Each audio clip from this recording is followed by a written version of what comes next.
ونستغفره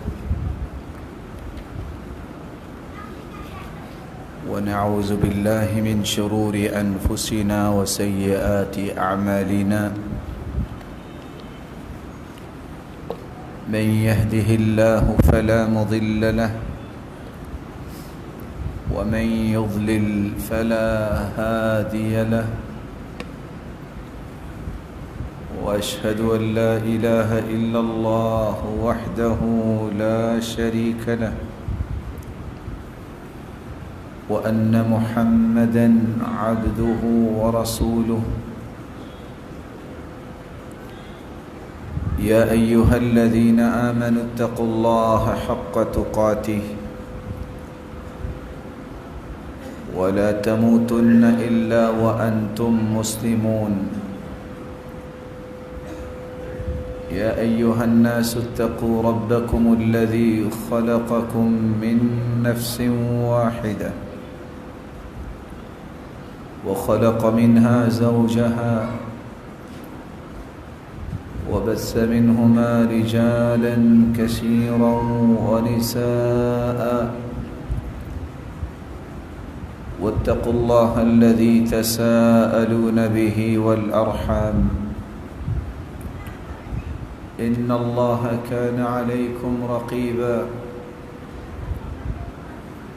يا أيها الذين آمنوا اتقوا الله وقولوا قولا سديدا يصلح لكم أعمالكم ويغفر لكم ذنوبكم ومن يطع الله ورسوله فقد فاز فوزا عظيما أما بعد فأعوذ بالله من الشيطان الرجيم إن الذين قالوا ربنا الله ثم استقاموا تتنزل عليهم الملائكة ألا تخافوا ولا تحزنوا وأبشروا بالجنة التي كنتم توعدون نحن أولياؤكم في الحياة الدنيا وفي الآخرة ولكم فيها ما تشتهي أنفسكم وَلَكُمْ فِيهَا مَا تَدَّعُونَ نُزُلًا مِّن غَفُورٍ رَّحِيمٍ لائق عزت تکریم سامعین مکرم، اللہ ذوالجلال کا احسان عظیم ہے جس نے ہمیں ایمان کی حالت میں رمضان المبارک کا مہینہ نصیب فرمایا۔ اللہ ذوالجلال اس مبارک مہینے میں کیے گئے تمام اعمال کو شرف قبولیت سے نوازے۔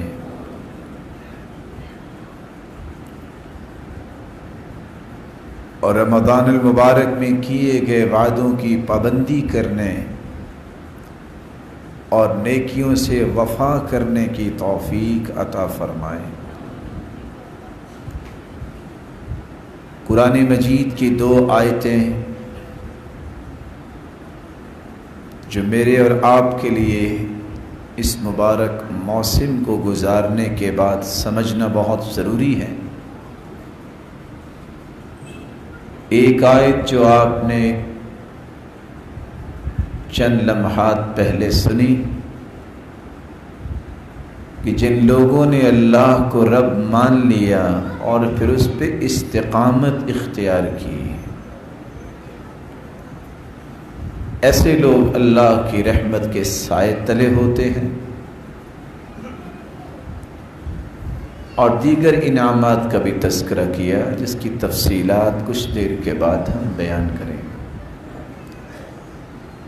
دوسری آیت وَلَا تَكُونُوا كَالَّتِي نَقَضَتْ غَزْلَهَا مِن بَعْدِ قُوَّةٍ أَنْكَاسًا، ایسی عورت کی طرح نہ ہو جاؤ جو کپڑا بنتے وقت ایک ایک دھاگے کو جوڑ کر کپڑے کی بنائی کرتی ہے، لیکن جب کپڑا بن جائے تو پھر ایک ایک دھاگا ادھیڑنا شروع کر دے۔ اس مبارک مہینے میں نماز کی پابندی، قرآن مجید کی مسلسل تلاوت، اللہ کے ذکر کے ساتھ ساتھ دعائیں اور ہاتھ اٹھانا، اور کس طرح دوڑ کے تراویح کے لیے آنا، نیکی کے کاموں کی طرف ابھرنا، اب ان ساری نیکیوں کو باقی رکھنا یہ میری اور آپ کی ذمہ داری ہے۔ یہ نہ ہو کہ ایک ایک کر کے ساری کی ساری نیکیاں پھر واپس چلی جائیں۔ آج لوگ کہتے ہیں رمضان ختم ہو گیا، اور دوسرے لوگ کہتے ہیں رمضان نہیں نمازی ختم ہو گیا۔ لیکن جن لوگوں کو اللہ تعالیٰ نے پسند کیا ہوتا ہے وہ پھر نیکی پہ گامزن ہوتے ہیں اور اپنے آپ کو نیکی پہ برقرار رکھنے کی راہوں کو اختیار بھی کرتے ہیں۔ آج ہمارے خطبے کا محور جو عنوان ہے کہ رمضان کے بعد میں اپنی نیکیوں پر استحکام کیسے اختیار کر سکتا ہوں، استقامت کیسے اختیار کر سکتا ہوں۔ 3 نکات میں آپ کی خدمت میں پیش کروں گا۔ سب سے پہلے یہ سمجھیے کہ استقامت ہے کیا، پھر شریعت نے استقامت کس کو کہا ہے،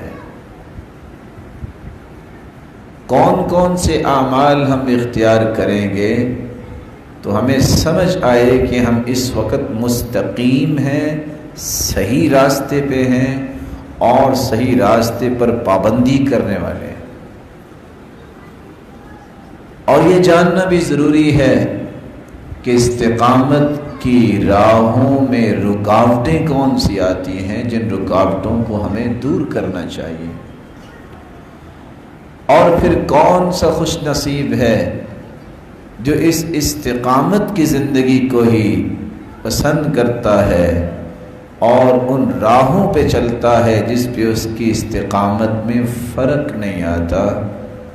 تو آئیے سب سے پہلا نقطہ، استقامت کس کو کہتے ہیں۔ عربی زبان کا یہ لفظ ہے استقام یستقیم استقامہ، اس کا مطلب ہوتا ہے کسی چیز کا سیدھا ہو جانا،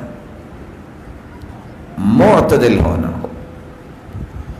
اور عربی زبان میں ایک لفظ بولا جاتا ہے استقام لہ الامر، فلاں شخص کے لیے اس کا ہر کام درست ہو گیا اور ٹھیک ہو گیا۔ وہ نیکیاں جو ہم نے رمضان میں کی، وہ عبادات جو ہم نے رمضان میں اختیار کی، اگر تو وہ میری اور آپ کی طبیعت کا حصہ بن گئی ہیں تو یہ استقامت ہے۔ اگر تو ان نیکیوں کی رغبت اور محبت باقی ہے تو ہم استقامت اختیار کر چکے ہیں۔ اور جب تک یہ لگن، یہ محبت، یہ نیکی کی طرف تڑپ اور شوق اور ذوق باقی رہے گا اور ہم وہ نیکیاں کرتے نظر آئیں، اس وقت تک ہم استقامت اختیار کیے ہوئے ہوں گے۔ اس لیے ابن حجر عسقلانی رحمۃ اللہ علیہ فرماتے ہیں الاستقامت کنایۃ عن التمسک بامر اللہ فعلا او ترکا۔ استقامت کا معنی یہ ہے کہ اللہ ذوالجلال کے احکامات کو مضبوطی سے تھامے رکھنا اور اسی پہ زندگی لگا دینا۔ اور اللہ ذوالجلال نے جن باتوں سے منع کر دیا ہے اس سے ہمیشہ کے لیے رکنے کا عہد کر کے اس پہ پابندی کرنا. اور بعض علماء نے استقامت کی تعریف کرتے ہوئے یہ بھی کہا ہے هي الوفاء بالعهود كلها وملازمة الطريق المستقيم برعاية حد التوسط في كل الأمور. وہ وعدے جو اللہ تعالیٰ سے کیے ہیں ان وعدوں کی وفا کرنا، اللہ تعالیٰ سے عہد و پیما جو کیے ہیں ان کی وفاداری کرنا کہ میں اب نماز کی پابندی کروں گا، میں اب قرآن کی تلاوت کو کرتا رہوں گا، میں خیر خواہی مسلمانوں کی اور ہمدردی ہر وقت کرتا رہوں گا، اے اللہ میں تیرے ذکر سے غافل نہیں ہوں گا، تیرے محبوب پہ درود بھیجا کروں گا، اور ہر نیکی کے لیے ہر وقت تیار رہوں گا، اور ہر برائی سے اپنے آپ کو بچاتا رہوں گا. وہ وعدے جو اللہ ذوالجلال سے انسان نے کیے ہیں ان پر پختہ ہو جانا، ان کی وفا کرنا، یہ استقامت ہے. رسول اکرم صلی اللہ علیہ وآلہ وسلم نے اسی لیے استقامت کے مظاہر بیان کیے. مظاہر سے مراد کیا ہے؟ کون سی ایسی نشانیاں ہیں جس سے پتہ چلتا ہے کہ انسان استقامت اختیار کر چکا ہے؟ سب سے پہلی نشانی، جو انسان ایمانیات کے اندر پختہ ہو جاتا ہے وہ مستقیم ہو جاتا ہے. ایمانیات کیا ہے؟ ان تؤمن باللہ، اس کا اللہ پر ایمان آ جائے کہ اللہ کے سوا کوئی عبادت کے لائق نہیں. وملائکتہ، اللہ کے فرشتوں پر اس کا ایمان ہو کہ اللہ کے فرشتے اللہ کی نافرمانی نہیں کرتے. ان فرشتوں میں سے وہ بھی فرشتے ہیں جو میری ایک ایک بات کو نوٹ کرتے ہیں، اور وہ بھی فرشتے ہیں اگر میں نیکی کے کام کروں گا میری بخشش کی دعا بھی کرتے ہیں. وَكُتُبِهِ، اللہ کی کتابوں پر ایمان، وہ تورات ہو، زبور ہو، انجیل ہو، صحف ابراہیم، صحف موسیٰ، اور سب سے آخری کتاب جو مہیمن علیہ، سب پر مہیمن اور مسیطر ہے، اس کے نازل ہونے کے بعد سابقہ تمام کتب کے مسائل جو ہیں وہ قرآن کے تابع ہوں گے تو مانے جائیں گے، وگرنہ اس کتاب کو اللہ تعالیٰ نے سب سے مبارک کتاب بنایا ہے. قیامت تک رہنے والی دنیا کے لیے دستور اب یہ کتاب ہے، پہلی کتابیں نہیں. وَرُسُلِهِ، اس کا رسولوں پر ایمان پختہ ہو جائے کہ ہاں اللہ نے کچھ ایسی ہستیاں پیدا کی جو خالص اللہ کی طرف بلانے والی اور امت کو رشد و ہدایت کی راہ دکھانے والی ہیں، اور ان کے آخری پیغمبر اس مبارک تسلسل کی آخری کڑی محمد الرسول اللہ صلی اللہ علیہ وسلم ہیں. قیامت تک انہی کا ہی سکہ چلے گا. ان کی آمد کے بعد اور پھر ان کے اللہ عز و جلال کے پاس چلے جانے کے بعد قیامت کی دیواروں تک کوئی نبی نہیں آئے گا، اور اگر کوئی دعویٰ کرے گا بھی تو وہ جھوٹا ہوگا. والیوم الآخر، اس کا آخرت پر ایمان ہو، مضبوط ہو جائے کہ ایک وقت تو آنے والا ہے مجھے اپنے رب کے سامنے حاضر ہونا ہے، مجھے جواب دینا ہے. وَبِالْقَدْرِ خَيْرِهِ وَالشَّرِّ، چھٹی بات جہاں اس کا اللہ پر، فرشتوں پر، کتابوں پر، رسولوں پر اور آخرت کے دن پر ایمان ہو، وہاں اس کا اس بات پر بھی ایمان مضبوط ہونا چاہیے کہ تقدیر میں جو اللہ نے لکھا ہے وہ صحیح لکھا ہے، میری ناقص دانش مانے یا نہ مانے، میرے رب کے فیصلے بہت اچھے ہیں۔ بس اوقات مجھے سمجھ آتی ہے، بس اوقات نہیں آتی، یہ میری عقل کا قصور تو ہو سکتا ہے، لیکن میرے رب کے فیصلوں میں کوئی خلل نہیں ہے، کوئی نقص نہیں ہے۔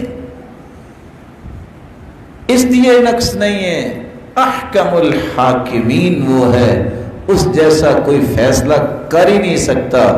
جس طرح میں اور آپ اپنے بارے میں اتنا نہیں جانتے جتنا میرا رب جانتا ہے، جب وہ زیادہ جانتا ہے تو اسی کا ہی فیصلہ صحیح ہوگا۔ اس لیے اللہ کے رسول صلی اللہ علیہ وآلہ وسلم سے صحابی نے سوال کیا، قل لی فی الاسلام قولا لا اسأل عنہ احدا بعدک، ایک بات مجھے اسلام کی سمجھا دیجئے کہ جس کے سمجھنے کے بعد میں کسی سے پوچھوں نہیں، مجھے ضرورت ہی نہ رہے۔ آپ نے دو لفظ بولے، فرمایا قل آمنت باللہ ثم استقم، میرے صحابی یہ کہہ دو کہ میں اللہ پر ایمان لایا، پھر اس پہ مضبوطی اختیار کرنا، استقامت اختیار کرنا۔ جس شخص کو ایمان کے ساتھ استقامت نصیب ہو گئی، اس کو کسی اور سے کچھ پوچھنے کی ضرورت بھی نہیں رہتی، کیونکہ وہ اللہ کی عنایات اور اللہ تعالیٰ کی رحمتوں کے سائے تلے رہتا ہے۔ دوسری نشانی، رسول اللہ صلی اللہ علیہ وسلم پر قرآن نازل ہوا ہے اور اللہ عز و جلال فرماتے ہیں وَأَنِ اعْبُدُونِي هَذَا صِرَاطٌ مُسْتَقِيمٌ،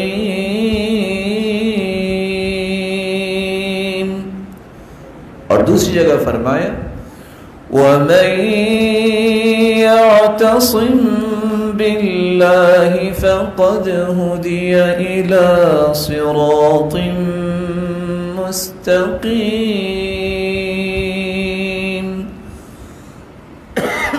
اور تیسری جگہ اللہ عز و جلال نے اپنے پیغمبر کو ایک حکم دیا، فَاسْتَقِمْ كَمَا أُمِرْتَ وَمَنْ تَابَ مَعَكَ وَلَا تَطْغَوْا إِنَّهُ بِمَا تَعْمَلُونَ بَصِيرٌ۔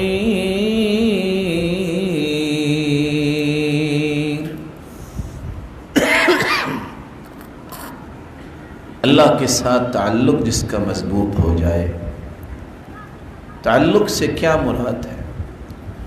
جب بھی اسے کوئی پریشانی آئے، اس کے ہاتھ اٹھیں تو اللہ کی طرف، اس کے دل کی تمام تمنائیں، تمام تسلیاں اگر ہوں اور تمنائیں پوری کرنے کی جگہ اسے نظر آئے تو اللہ کی ذات نظر آئے۔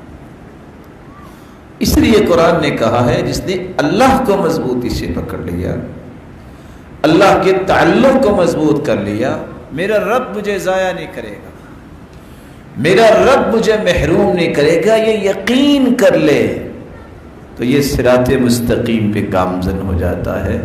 اس لیے فرمایا فاستقم کما امرت، جس بات کا اللہ نے حکم دے دیا ہے اس پہ ثابت قدمی دکھاؤ۔ ومن تاب معک، اور وہ لوگ جنہوں نے توبہ کی ہے ان کو بھی ایسا ہی کرنا چاہیے، اور ان کو بھی طغیانی اختیار نہیں کرنی چاہیے، کیونکہ اللہ جانتے ہیں کون کیا کرتا ہے، اللہ سے تو کوئی چیز مخفی نہیں۔ یہ وہ آیت تھی جس کی وجہ سے اللہ کے رسول نے فرمایا تھا شیبتنی ہود واخواتها، لوگوں مجھے بوڑھا کر دیا ہے سورت ہود نے اور اس طرح کی دیگر صورتوں نے، اذا الشمس کورت ہے، اذا السماء انفطرت ہے، جس میں قیامت کی ہولناکیاں بیان ہوئی ہیں، اور سورت ہود میں استقامت اور ثابت قدمی کی بات نے مجھے بوڑھا کر دیا ہے۔ لیکن آج انسان بوڑھا کیوں ہوتا ہے؟ آخرت کے غم اور فکر سے نہیں، آج انسان پہ بڑھاپا وارد ہوتا ہے دنیا کی اس زندگانی کے پیچھے چل کے اپنے آپ کو کھپا کے۔ بلکہ کہنے والے تو یہ کہہ دیتے ہیں، نہ جانے کیوں کہہ دیتے ہیں، شیبتنی زوجتی و اولادھا، بھئی میں کیا بتاؤں، مجھے تو میری بیوی اور بچوں نے بوڑھا کر دیا۔ اور اللہ کے رسول فرماتے ہیں مجھے سورۃ ہود کی یہ آیت اور اس طرح کی قیامت کی ہولناکیوں کو پڑھنے کے بعد، سوچنے کے بعد میرے بال سفید ہو گئے۔ اللہ ذو الجلال ایسا تعلق ہمیں بھی نصیب فرمائے۔ تیسری نشانی، اگر رمضان کے بعد آپ کی تلاوت قرآن کی اسی طرح جاری ہے تو خوش ہو جائیے، آپ استقامت بھی ابھی تک قائم ہے۔ لیکن اگر شوال کا چاند نظر آنے کے بعد قرآن اپنے جگہ پہ اور آپ اپنی جگہ پہ، اس کا مطلب یہ ہوا کہ آپ نے استقامت کا یہ خوبصورت زاویہ چھوڑ دیا ہے۔ رسول اکرم صلی اللہ علیہ وآلہ وسلم نے زمین پہ بیٹھ کے کچھ خط کھینچے، ایک لائن سیدھی کھینچی، کوئی دائیں بائیں لائنیں بھی کھینچی، پھر آپ نے فرمایا یہ جو سیدھی لائن ہے یہ لائن ہے صراط مستقیم کی، اور دائیں بائیں جو لائنیں میں نے کھینچی ہیں یہ مختلف وہ راستے ہیں جو انسان کو صحیح راستے سے گمراہ کر دیتے ہیں۔ اس لیے رسول اللہ صلی اللہ علیہ وآلہ وسلم نے صحابہ کرام کو سب سے بڑی لائن یہ دی تھی کہ جب تک تمہاری قرآن سے محبت قائم رہے گی، اس کی تلاوت کرنا، اس کو سمجھنا، اس پہ عمل کرنا، اس کی دعوت کو دنیا میں عام کرنا، اس سے بڑا کوئی بھی استقامت والا انسان نہیں۔ ایک غم بھی میں آپ سے شیئر کر لیتا ہوں، مجھے امید ہے کہ آپ ناراض نہیں ہوں گے۔ میرے بھائی، دنیا کی کون سی ایسی کلاس ہے جس کو پاس کرنے کے لیے کتاب پڑھی نہیں جاتی، سمجھی نہیں جاتی؟ خواہش میری اور آپ کی یہ ہو کہ میں گولڈ میڈلسٹ ہو جاؤں اور پھر پوری کتاب کو یاد نہ کروں اور امتحانات کو خوبصورت طریقے سے کراس کرنے کے لیے میری صحیح تیاری نہ ہو۔ سچ بتائیے، کوئی ایسا ہے اللہ کا پیارا بندہ جو ہاتھ کھڑا کر کے کہہ دے کہ الف لام میم سے لے کے من الجنت والناس کی جتنی آیات، ان تمام آیات کو میں نے سمجھا ہوا ہے کہ میرا رب مجھے کیا کہنا چاہتا ہے؟ کوئی ہے ایسا؟ اور میری اور آپ کی زندگیاں گزر گئیں، یہ 40 سال، 35 سال، اور کتنے ایسے ہمارے محترم اور معزز 60 سال کی عمر کو پہنچ گئے۔ میں صرف ایک گزارش کرتا ہوں کہ صرف قرآن ہی ایسی کتاب ہے جس کو سمجھنے کے لیے ہم نے کبھی سوچا ہی نہیں ہے؟ کیسا ہمارا ایمان ہے، کیسا یہ دستور حیات ہے، کیسا یہ میری اور آپ کی زندگی کا آئین ہے جس کا 1 2 3 سیکشن ہمیں سمجھ ہی نہیں، اور 30 پارے ہیں۔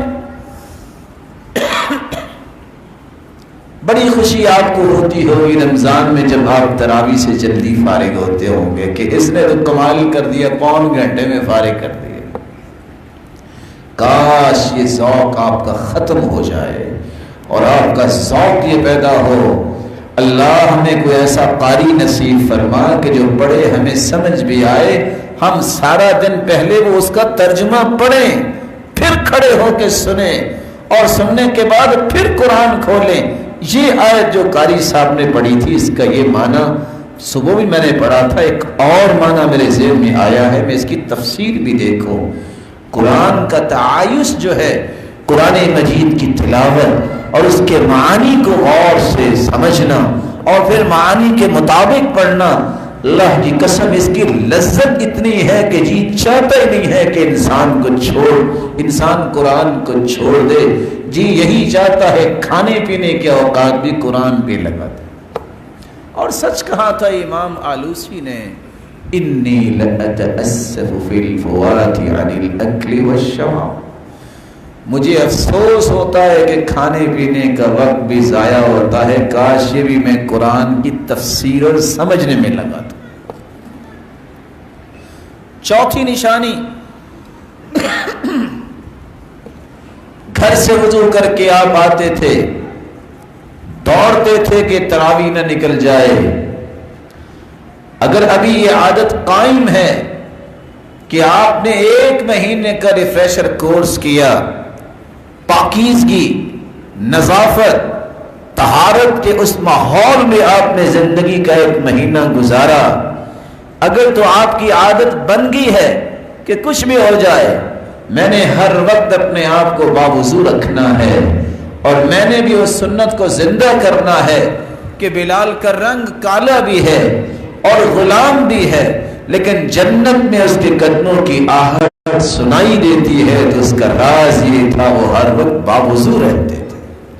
اگر یہ عادت آپ کی بن گئی ہے اور نماز کی پابندی کی وہی کیفیت ہے کہ میں اب جماعت کے ساتھ ہی نماز پڑھوں گا سوائے کہ شرعی عذر ہو، اس کا مطلب یہ ہے کہ آپ کو اللہ نے پسند کر لیا ہے اور آپ مستقیم ہیں اور سیدھے راستے پہ گامزن ہیں۔ لیکن اگر یہ کیفیت پیدا نہیں ہوئی تو یہ کون سا ایمان ہے جو 1 مہینہ تو طہارت اور پاکیزگی اور نظافت کا حکم دے اور باقی 11 مہینے خیالی کوئی نہ ہو۔ اور سچی بات یہ ہے، جو سلف تو سلف تھے، آپ کی اگر عادت بن جائے پاک رہنے کی، آپ اگر بے وضو ہوں آپ کو چین نہیں آئے گا۔ جن لوگوں کی عادت بن گئی ہے کہ رات کو وضو کر کے سونا ہے، کیونکہ سنت ہے، اللہ کے رسول کا فرمان ہے، ایک فرشتہ اللہ کی طرف سے اتارا جاتا ہے جو ساری رات اس بندے کی نگرانی بھی کرتا ہے اور اس کی بخشش کی دعائیں بھی کرتا ہے۔ جس بندے کی عادت بن جائے اگر اس نے وضو نہ کیا ہو اس کو نیند ہی نہیں آتی، کہتا ہے کوئی چیز ناقص ہے، جب تک وہ باوضو نہیں ہو جاتا اس کو چین نہیں آتا، سکون نہیں آتا۔ عادات ایسی بنائیے۔ رسول اکرم صلی اللہ علیہ وسلم نے صحابی کو سکھایا تھا، اور صحابی بیان کر رہے ہیں، بلال اللہ کے رسول جنت میں جو آواز کی آپ بات کر رہے ہیں، جو چلنے کی آواز آ رہی تھی، آپ نے ہی تو عمل سکھایا تھا۔ ما اصابنی حدث قط الا توضأت عنده، میں جب بھی بے وضو ہوتا ہوں وضو کر لیتا ہوں۔ ولا توضأت الا وصليت عنده ركعتين، جب بھی وضو کرتا ہوں 2 رکعتیں پڑھ لیتا ہوں۔ کبھی تو میری اور آپ کی زندگی میں چاشنی اور حلاوت اور لذت آنی چاہیے کہ میں اپنے کام سے فارغ ہوا ہوں، کوئی بندہ روشن نہیں ہے، اللہ اکبر، چلو آج 2 رکعتیں ہی پڑھ لیں۔ کبھی آپ کسی کام سے فارغ ہیں، کوئی کام نہیں ہے، یہ آپ نے مصیبت موبائل پکڑا ہے جو ہے مصیبت بھی اور نعمت بھی، تو چلو آپ نے جو فیس بک پہ 2 گھنٹے گزارنے ہیں تو 10 منٹ آپ کو 8 رکعتوں کے لیے بھی نکال لیں، چلو شاید کوئی اچھی بات مجھے مل جائے گی، کوئی نہیں دیکھ رہا، اللہ اکبر۔ اور پڑھنی آپ نے 2 رکعتیں ہیں، پڑھیں گے آپ 10 آیتیں، اللہ ذوالجلال ساری رات کا قیام آپ کے نامہ اعمال میں لکھوا دے گا۔ نئی رات کو اٹھ سکے تو دین کی آسانی دیکھیے۔ ایک طریقہ تہجد کا یہ ہے کہ آپ تہجد کے وقت اٹھیں اور آپ 8 رکعتیں پڑھیں اور 3 وتر پڑھیں، تہجد کا ثواب ہے۔ آپ یہ نہیں کر سکتے عشاء کی نماز کے ساتھ ہی یہ پڑھ لیں، پھر بھی آپ کو قیام اللیل کا ثواب مل گیا۔ آپ یہ بھی نہیں کر سکتے صبح اٹھ کر سورج نکلنے کے بعد ظہر تک یہ رکعتیں پڑھ لیں، جو رات کو سو گئے نہیں پڑھ سکے، حدیث سے کہتی ہے اللہ اس کو بھی رات کے قیام کا ہی ثواب دے گا۔ چوتھا طریقہ، آپ اگر نیت کر کے سوئے ہیں کہ میں نے تہجد پڑھنی ہے، بیدار نہیں ہو سکے، اللہ نیت کے مطابق بھی ساری رات کے قیام کا ثواب دے دیں گے۔ 5واں طریقہ، آپ عشاء کی اور صبح کی نماز با جماعت پڑھتے ہیں تو رب تعالیٰ اس کی وجہ سے بھی آپ کو رات کے قیام کا ثواب دے دیتے۔ اور علماء نے تو یہ بھی کہا ہے جو وتر پڑھ کے سوتا ہے قیامت کو جب صفیں لگیں گی تو رات کے قیام کرنے والوں کے صف میں یہ وتر والا بھی کھڑا ہو۔ اس لیے اللہ کے رسول کے صحابی فرماتے ہیں ابو ذر رضی اللہ تعالی عنہ کہ مجھے میرے پیارے دوست نے وصیت کی کہ میں وتر کے بغیر نہ سو۔ آپ صلی اللہ علیہ وسلم نے اس لیے پوری زندگی آپ سفر میں ہوتے تھے یا حضر میں صبح کی سنتیں نہیں چھوڑی، نہ ہی آپ نے کبھی وتر چھوڑا ہے۔ وتر سفر میں بھی پڑھتے، صبح کی رکعتیں سفر میں بھی پڑھتے، کیونکہ لفظ کیا ہے رکعتا الفجر خیر من الدنیا وما فیہا، صبح کی 2 رکعتوں کی قیمت اتنی ہے، جو دنیا ہے نا اور جو دنیا کے اندر ہے یہ سب کچھ بیچ دے تو 2 رکعتوں کی قیمت ادا نہیں ہو سکتی، اس لیے اس کو نہیں چھوڑتے تھے۔ 5ویں نشانی یہ ہے اپنے اندر چیک کرنا چاہیے، مجھے اور آپ کو دیکھنا ہے کہ میں کہاں کھڑا ہوں۔ میں رمضان میں تو زبان کی حفاظت کرتا تھا کیونکہ حدیث آ گئی ہے کہ جو بندہ زبان کی حفاظت نہیں کرتا، کھانا پینا چھوڑ دیتا ہے، ایسے بھوکے کو بھوکا رہنے کی کیا ضرورت ہے، اللہ کو ایسے بندے کی پرواہ ہی نہیں ہے۔ یہ 1 مہینے کی مشق پریکٹس کا فائدہ اب پتہ چلے گا۔ اگر میرا اخلاق اسی طرح بلند ہے، میں گالی گلوچ سے پرہیز کرتا ہوں، میں زبان درازی سے پرہیز کرتا ہوں، اس کا مطلب یہ ہے کہ میں استقامت کی نعمت سے نوازا گیا ہوں۔ اور اگر میرا اسی طرح ہی بگڑا مزاج ہے، جب چاہوں 1 سے 4 گالیاں دے دوں، جب چاہوں کسی کی پگڑی اچھالنے میں تاخیری نہ کروں، جب چاہوں کسی کو ذلیل کرنے کے لیے زمین و آسمان کے قلابے ملا دوں، اس کا مطلب یہ ہے کہ وہ تو ایک الگ موسم تھا، اس کا اثر مجھ پہ نہیں رہا۔ رسول اللہ صلی اللہ علیہ وسلم نے فرمایا استقم ولتحسن خلقک، استقامت اختیار کرو، اور استقامت کیسے اختیار کریں گے؟ اپنے اخلاق کو اچھا بنا لو۔ اخلاق کیسے اچھا بنتا ہے؟ اس کے چند معانی و مفاہیم بھی سمجھ لیجئے۔ زبان میں نرمی لانا، میٹھی گفتگو کرنا، تکبر سے اپنے آپ کو بچانا، اپنے کندھوں کو ملائم رکھنا، تواضع اختیار کرنا، حسد سے بچنا، بغض اور عداوت سے بچنا، گھر والوں سے اچھا سلوک اور رویہ کرنا، اور کسی کے ساتھ اپنی ذات کے اعتبار سے غصہ نہ کرنا۔ ذاتی اگر کسی نے تکلیف دی ہے تو اس سے درگزر کرنا، یہی تو اخلاق ہے۔ اور اگر یہ رویے ابھی تک میرے اندر باقی نہیں ہیں یا پیدا نہیں ہو سکے، اس کا مطلب یہ نکلا کہ استقامت کی نعمت ابھی تک مجھے نہیں ملی۔ اللہ سب کو عطا فرمائے۔ رسول اللہ صلی اللہ علیہ وسلم نے فرمایا لا يستقيم ایمان عبد حتى يستقيم قلبه ولا يستقيم قلبه حتى يستقيم لسانه، کسی شخص کا ایمان سیدھا نہیں ہو سکتا جب تک اس کا دل سیدھا نہ ہو، اور دل سیدھا نہیں ہو سکتا جب تک اس کی زبان درست نہ ہو۔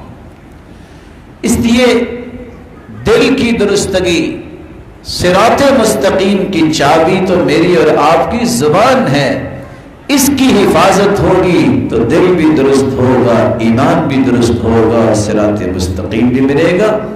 اور یحییٰ بن معین کی بات کو میں دہرائے دیتا ہوں، جب ایک شخص نے ان کو گالی دی تو وہ مسکرانے لگ گئے۔ ساتھ بیٹھا پوچھتا ہے تم بزدل ہو؟ جواب دو اسے۔ تو مسکراتے ہی کہتے ہیں فَلِمَاذَا تَعَلَّمْتُ إِذًا، اگر میں نے گالی کا جواب گالی سے دینا ہے تو میں نے پھر دین کیوں پڑھا؟ میں نے علم کیوں سیکھا؟ علم ہی تو یہ سکھاتا ہے کہ برائی کا بدلہ برائی سے نہیں دیتے، برائی کا بدلہ اچھائی سے دیتے۔ اور یہاں رک کے میں ایک بات کا اضافہ کر دوں، اللہ ذوالجلال نے 3 رحمتیں دنیا کو دی ہیں، ایک ہے علم، ایک ہے حکمت، اور ایک ہے بصیرت۔ علم کا مطلب ہوتا ہے جاننا، ایک شخص کو بولنا آ گیا ہے۔ حکمت کا مطلب یہ ہوتا ہے کہ کس جگہ کتنا بولنا ہے، یہ ہر بندے کو نصیب نہیں ہوتا۔ کچھ لوگ علم پڑھنے کے باوجود بھی معاشرے کے اندر فساد بپا کر دیتے ہیں جب وہ قرآن و سنت کے اصول و ضوابط کی پابندی نہیں کرتے۔ رسول اکرم صلی اللہ علیہ وآلہ وسلم کا علم جو ہے وہ یہ بتاتا ہے، وہ حکمت و دانائی والا علم تھا، بصیرت والا علم تھا، اس کا نقصان نہیں۔ نوجوان جٹکی مثالوں سے سمجھتے ہیں۔ میرے بھائی، آج آپ نے کہیں جانا ہو، آپ نے ایک سسٹم رکھا ہے اپنے موبائل میں، چلو جی ہم لوکیشن پہ وہاں پہنچ جائیں گے۔ آپ لوکیشن جب آپ کے پاس پہنچتی ہے، آپ سفر شروع کرتے ہیں اور وہ بتاتا ہے کہ آپ نے 500 میٹر کے بعد آپ نے رائٹ جو ہے وہ ٹرن لینا ہے۔ اگر آپ نہیں لیتے تو وہ کیا کہتا ہے؟ وہ کہتا ہے کہ تم بڑے ہی بے وقوف ہو، تمہیں میں کہہ رہا ہوں رائٹ مڑو۔ نہیں، وہ کہتے ہیں چلو آگے سے مڑ کے واپس آ جائے، اگلے ایگزٹ کی طرف اشارہ دے دیتا ہے کہ چلو اب 600 میٹر کے بعد ایک ایگزٹ آ رہا ہے، آپ وہاں سے رائٹ لے لیں۔ اگر آپ اس کو بھی کراس کر جاتے ہیں، آپ اس طرح کے 6 نافرمانیاں اس کی کریں، تو کیا خیال ہے آپ کو کبھی اس نے گالی دی ہے؟ وہ کسی اور راستے کی طرح آپ کو رہنمائی کرے، چلو ادھر سے آ جاؤ، ادھر بھول گئے تو۔ آپ کی زندگی کا علم اس وقت سمجھ میں آتا ہے جب آپ حکمت و دانائی سے کسی بات کو لے کر چلے۔ اگر کسی کو علمی بات سمجھ نہیں آئی تو اس کو حکمت سے ٹیکل کر لے۔ بصیرت یہ ہے کہ آپ صرف اس موقع پہ اپنی بات کو منوانا، اس موقع پہ اپنی بات کے نتائج کو دیکھنے کی خواہش نہ کریں۔ بصیرت یہ ہے کہ آپ اپنی بات بھی کریں، اللہ کے ہاں درجہ بھی بنائیں، اور مستقبل میں اس کے اچھے اثرات سے محروم بھی نہ ہوں۔ اور یہ بصیرت ہر شخص کے پاس نہیں ہوتی، یہ بصیرت اللہ تعالیٰ کی عنایت ہے، اور صاحب بصیرت لوگوں کے پاس بیٹھنے سے یہ باتیں سمجھ آتی ہیں، یہ کتابوں میں نہیں ملتی۔ اس لیے سیدنا علی رضی اللہ تعالیٰ نے کچھ باتیں لکھ کے اپنی تلوار کے ساتھ رکھی تھی۔ کسی نے پوچھا یہ کیا ہے؟ کافکا کل اسیر وفہم اعطیہ المسلم، یہ غلاموں کو آزاد کرنے کے مسائل ہیں اور فہم و بصیرت کی باتیں ہیں جو اللہ کسی انسان کو عطا کر دیتا۔ اس لیے حکمت و بصیرت سے اپنے آپ کو دور نہ کیا کریں۔ کچھ واقعات انسان کی رہنمائی کرتے ہیں۔ آپ نے سنا ہوگا، دوہرا دیتا ہوں، بادشاہ نے آرڈر دے دیا کہ کوئی عورت آج کے بعد سونا نہیں پہنے گی۔ اب سونا عورتوں کے لیے حلال ہے پہننا، اب اس کا یہ حکم تو خلاف شریعت تو تھا ہی تھا، لیکن بادشاہ تھا۔ عورتوں نے بہت برا منایا، انہوں نے احتجاج کیا کہ یہ کون ہے ہمیں جس کو اسلام نے جائز قرار دیا ہے، یہ ہم پہ پابندیاں عائد کر رہا ہے۔ بادشاہ سلامت کو فوج نے کہا کیا کریں؟ کہا کیا کرنا چاہتے ہو؟ کہا یا تو اپنا اب حکم واپس لے لیں۔ کہا بادشاہ حکم واپس نہیں لیا کرتا۔ کہا تو پھر ہمیں آرڈر دیں، یہ تو خرابی پیدا ہوگی معاشرے میں، عورتیں احتجاج کر رہی۔ کہا نہیں، ان کو مارو نہیں، ایک فلاں شخص بصیرت والا ہے، اس کو بلا کے لاؤ۔ اس کو بلایا۔ کہا بادشاہ سلامت آپ سے اگر اس طرح کی بات زبان سے نکل گئی ہے تو بندہ بھول ہی جاتا ہے، آپ اپنا بیان واپس لے لے۔ کہا نہیں، بادشاہ اپنے حکم واپس نہیں لیا کرتے۔ کہا تو پھر حکم دے، ان کو فارغ کر دے۔ کہا نہیں، ظلم بھی نہیں کرنا۔ کہا تو پھر کرنا کیا ہے؟ کہا اس لیے تو آپ کو بلایا۔ حالانکہ اس کا یہ کہنا کہ میں بادشاہ اپنا حکم واپس نہیں لے سکتا، میرے بھائی میں اس بات کو سمجھانے کے لیے ایک حدیث پیش کروں گا۔ دیانت داری سے بتائیے کیا رسول اللہ صلی اللہ علیہ وسلم سے بڑھ کے بھی اللہ نے کسی کو بنایا ہے؟ اس جیسی ہستی اللہ نے پیدا ہی نہیں کی۔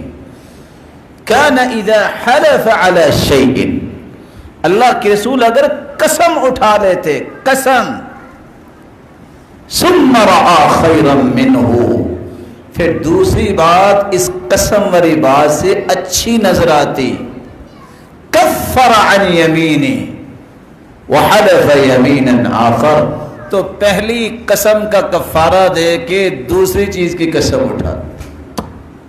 کوئی عیب نہیں۔ اس لیے اگر انسان سے کوئی بات ایسی ہو گئی ہے، اس کی بصیرت یہ ہے فوراً رجوع کر لے، کچھ نہیں ہوگا۔ ایک لمحے کی بات ہے، اللہ کے قریب ہونے کا آسان طریقہ، مجھ سے کوتاہی ہوگی، اللہ مجھے معاف کر دے۔ کسی کے حق میں آپ نے کوئی بات کہہ دی ہے، چلو بھائی میں معذرت خواہ ہوں، اس وقت جذبات میں تھک کے بیٹھا۔ یہ ہے بصیرت، یہ حکمت بنائی ہے، اس سے انسان گرتا نہیں ہے، بلند ہوتا ہے۔ من تواضع للہ رفعہ اللہ، جو جتنا تواضع اختیار کرتا ہے اللہ اتنی اسے بلندی عطا کرتے ہیں۔ اس نے کیا کہا؟ اس نے کہا آپ قوم سے دوبارہ خطاب کریں اور خطاب کے اندر یہ جملہ ڈالیں، جو خوبصورت عورتیں ہیں وہ زیورات نہیں پہنیں گی، جو بدصورت ہیں ان کو اجازت ہے۔ نتیجتاً ساری عورتوں نے اتار دیا۔ بھلا کیوں؟ خوبصورت عورتوں نے اس لیے اتار دیا کہ ہم تو خوبصورت ہیں، اور بدصورت نے اس لیے اتارا کہ اگر پہنا تو لوگ کہیں گے ہو تو بدصورت نہ، تبھی تو پہنا ہے نا۔ تو بعض ایسے کلمات، بعض ایسے الفاظ ہوتے ہیں جس سے فتنے بھی ختم ہوتے ہیں اور انسان کو نقصان بھی نہیں ہوتا۔ معاویہ رضی اللہ تعالیٰ عنہ، صحابی جلیل، کاتب وحی، رسول اکرم صلی اللہ علیہ وسلم کے پیارے صحابی، جن نے 20 سال کے قریب حکومت کی، اللہ تعالیٰ نے کتنے انعامات سے ان کو نوازا۔ ان انعامات میں سے ایک انعام بصیرت اور حکمت و دانائی کا تھا۔ عبد الملک بن مروان ساتھیوں کو تلواروں پہ زہر لگا کے لے کے آیا، لے بھی آج چھوڑنا نہیں۔ اگر آپ غصہ نہ کریں تو ایک حکمت کی بات بتا دوں، کسی میرے پیارے بھائی سے کہیں یا مجھے بتا دے یا انتظار کر لے کہ پانی گلاس میں لے آئے، یہ بھی ایک حکمت ہے کہ ہماری بات جاری رہے، مردہ دل نہیں ہونا چاہیے۔ چلو میں تو ایک دیہاتی آپ جیسا بھائی ہوں، کوئی بڑا آدمی آ گیا تو وہ آپ کے ساتھ ناراض بھی ہوگا، میں تو خیر نہیں ہو سکتا کیونکہ آپ میرے لیے محترم ہیں۔ یہ بھی حکمت ہے کہ اللہ کے رسول صلی اللہ علیہ وسلم کان اذا کرہ شیئا عرفناہ فی وجہہ، اللہ کے رسول جب ناراض ہوتے تو صحابہ کہتے ہیں ہم ان کے چہرے سے پہچان لیتے کہ اس وقت آپ راضی نہیں۔ یہاں کو 20 مرتبہ بھی کھانسے تو ہم سمجھتے ہیں عادت ہی ہوگی، نہیں، آداب سیکھنے چاہیے۔ اللہ آپ کو سلامت رکھے۔ میں ہی آپ سے گزارش نہیں کروں گا تو کون کرے گا؟ حق یہ ہے کہ آپ پہلے پانی رکھ دیں، کسی اور کو بھی پانی پلانے کا موقع مل جائے، دونوں طرف پانی رکھنا چاہیے۔ یہ سارے پیسے، یہ سارے بینک بیلنس میرے بھائیوں تم نے چھوڑ کے جانے ہیں۔ اور میری دعا ہے کہ اللہ آپ سب کو اپنے گھر کی زیارت نصیب فرمائے۔ وہاں جمعے سے 1 گھنٹہ پہلے ہر بندے کے سامنے پانی رکھا ہوتا ہے، ان کے پاس حرام کے پیسے نہیں ہیں، ان کا دل یہ چاہتا ہے کہ جمعہ پڑھنے والے پانی کا گھونٹ پی لیں گے تو اجر ہمیں بھی مل جائے گا۔ باپ اور بیٹا مسجد میں آئے، باپ نے پانی پیا، بیٹا کہتا ہے ابا جان ابھی تو گھر سے پی کے آئے، کہا بیٹا نہیں، جس نے یہ پانی رکھا ہے اس کو اجر مل جائے گا۔ اللہ ہماری حکمت اور دانائی والی طبیعت بنا دے۔ تو بات یہ کر رہے تھے کہ بعض ایسے کلمات ہوتے ہیں جس سے انسان فتنہ بھی ختم کر لیتا ہے، لیکن کب؟ جب اللہ تعالیٰ اسے یہ صلاحیت عطا فرما دے۔ اللہ عز و جلال سے دعا ہے اللہ عز و جلال ایمان اور حکمت اور دانائی اور بصیرت والی زندگی نصیب فرمائے۔ وآخر دعوانا الحمدللہ۔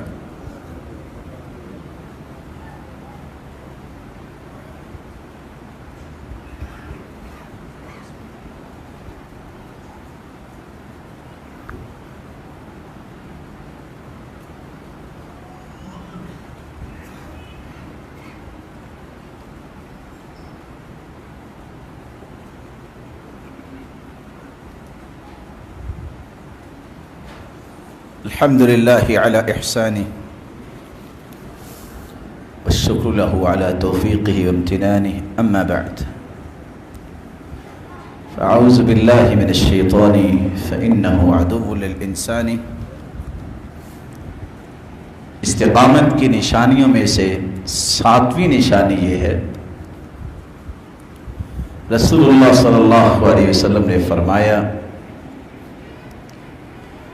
من یرد اللہ بہ خیرا یفقہہ فی الدین، جس کو اللہ دین کی سمجھ دے دے، اس کا مطلب یہ ہے کہ وہ اللہ کا پسندیدہ بن گیا۔ اور ساتھ فرمایا انما انا قاسم واللہ یعطی،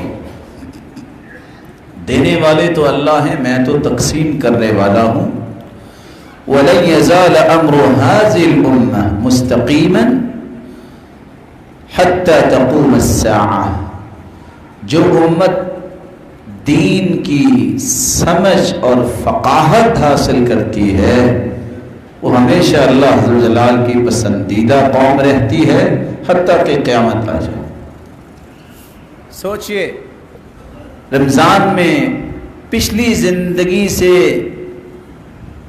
جو میں نے غلطیاں کوتاہیاں کی، ان میں کون سے ایسے پہلو ہیں جو میں نے سیکھے، فہم حاصل کی، سمجھا، فقاہت حاصل کی؟ کیا یہ سفر جاری ہے؟ اگر مجھے رمضان میں یہ سمجھ آئی تھی کہ توبہ کیسے کرنی ہے، تو کیا اس توبہ کی شرائط کو میں نے یاد کر لیا؟ اگر شوال کا چاند نظر آنے کے بعد بھی میں نے شیو ہی کرنی تھی تو میرے ہاتھ اٹھانے کا کیا معنی تھا؟ اگر شوال کا چاند نظر آنے کے بعد مجھے وہی دھوکہ اور فراڈ کرنا تھا تو میں اللہ کو کیا کہتا تھا؟ یہ چینجنگ کب آئے گی؟ اور یاد رکھنا یہ اللہ کے فیصلے ہیں۔ جو چیز اللہ نے خوبصورت بنائی ہے اس سے بڑھ کے کوئی خوبصورت نہیں ہوتا۔ یہ ایک دھوکہ ہے، جتنی دیر کو انسان اپنے آپ کو دے دے۔ جس انسان کو اللہ عز و جلال کے محبوب کی شکل و صورت پسند نہیں ہے، کہیں اللہ عز و جلال کو اس کی شکل و صورت پسند نہ آئی تو کیا بنے؟ آج وقت ہے اپنے ان وعدوں کی وفا کرنے کا۔ میری سمجھ میں آج تک 3 باتیں نہیں آئیں جس کی مجھے کوئی تسلی نہیں کروا سکا۔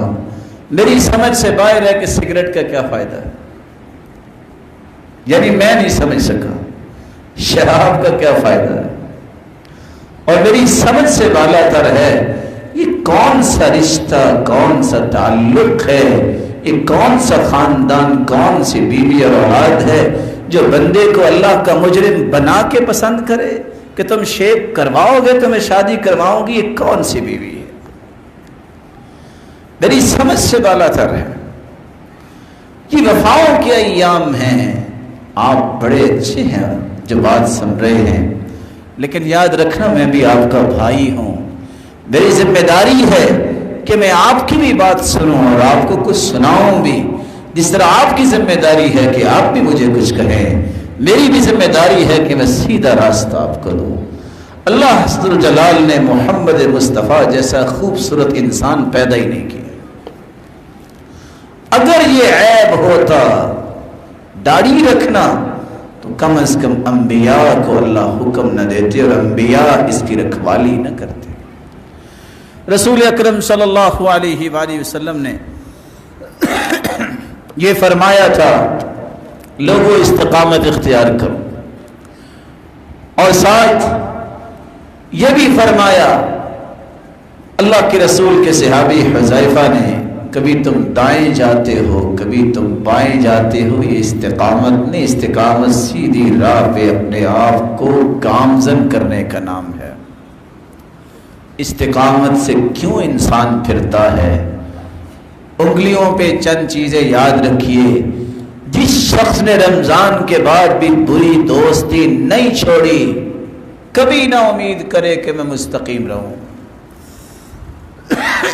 وہی سگریٹ نوش دوست تمہیں سگریٹ پہ لگائیں، وہی تاش کھیلنے والی وہی کبینہ آپ کی، وہ آپ کو مجبور کرے گی آؤ کھیلو. وہی گانے سننے والے بیلی دوست تمہیں مستقیم نہیں رہنے دے گی. بری دوستی جب تک نہیں تم چھوڑتے استقامت نہیں مل سکتی. اس لیے بری دوستی کی بجائے اچھی دوستی اختیار کر لو.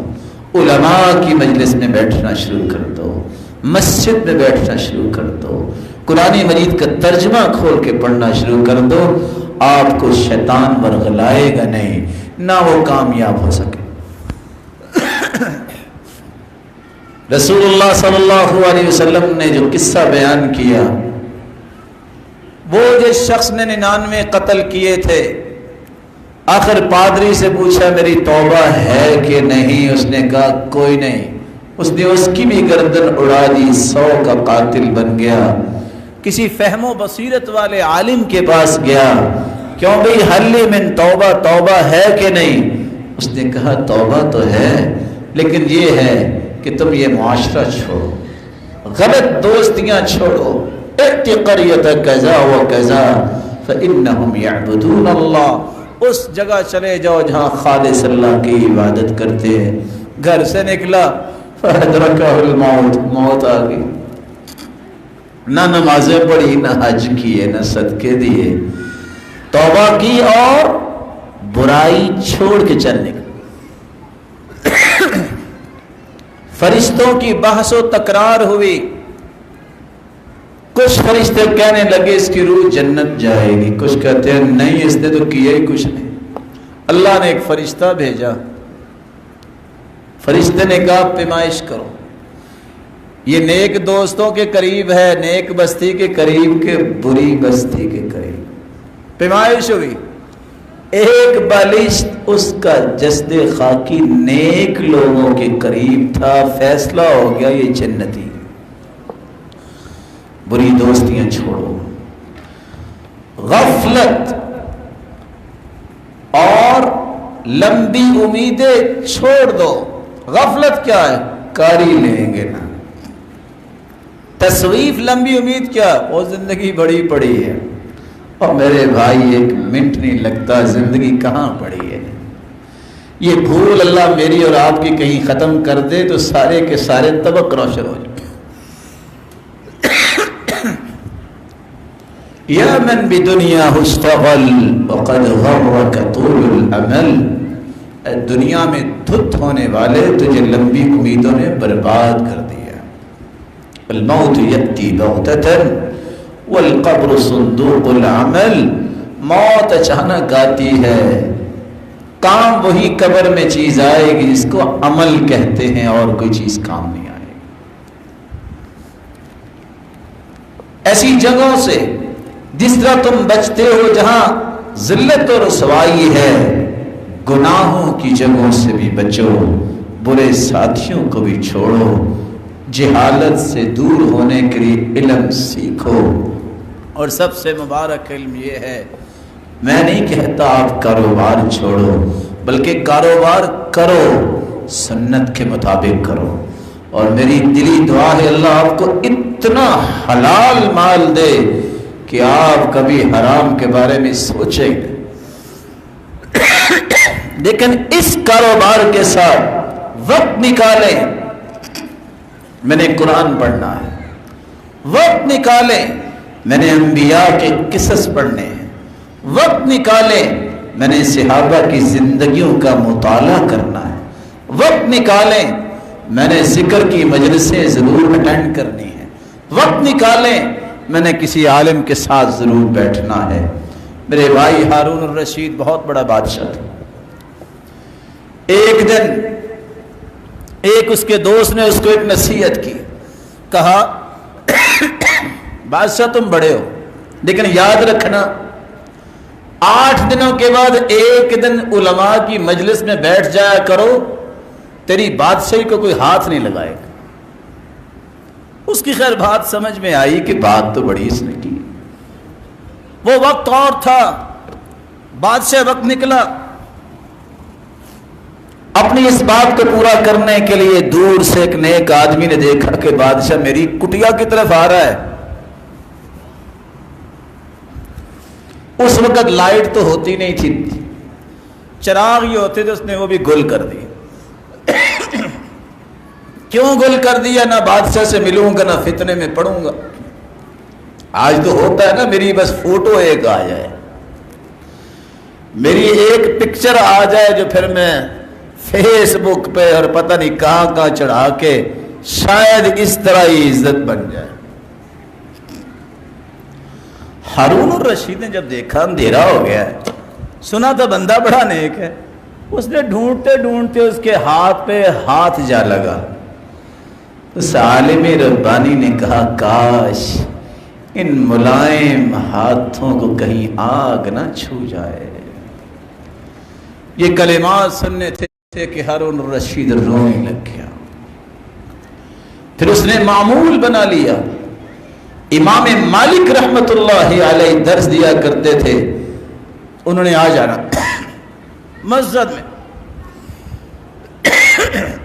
ہماری ساتھ ہے، چیئر رکھی، 2 منٹ چیئر پہ بیٹھے، بادشاہ تھے۔ اتفاق سے مسئلہ بیان ہو رہا تھا کہ جو اپنے آپ کو لوگوں سے افضل سمجھتا ہے، لوگوں کو حقیر جانتا ہے، یہ ہے تکبر۔ اور جس کے دل میں معمولی سا بھی تکبر ہوا وہ جنت نہیں جائے گا۔ آرام سے کرسی پیچھے کر دی، نیچے بیٹھے۔ اور امام مالک بہت چھوٹے تھے جب اللہ تعالیٰ نے ان کو سمجھ دی اور پڑھانے بیٹھے۔ اتفاق سے پڑھا رہے تھے، ایک دن تو 2 چڑیا جھگڑتی آ کے ان کے پاس گری۔ امام مالک نے اپنی ٹوپی اتار کے ان کے اوپر رکھ دی تاکہ طلباء بھی ادھر نہ دیکھے، پڑھائی جاری رکھے۔ کوئی بیٹھا تھا وہاں، وہ کہتا ہے الصبی صبیا ولو کان نبیا، اس کو استاد مانے بیٹھے ہو، بچہ بچہ ہی ہوتا ہے، خواہ وہ نبی بن جائے۔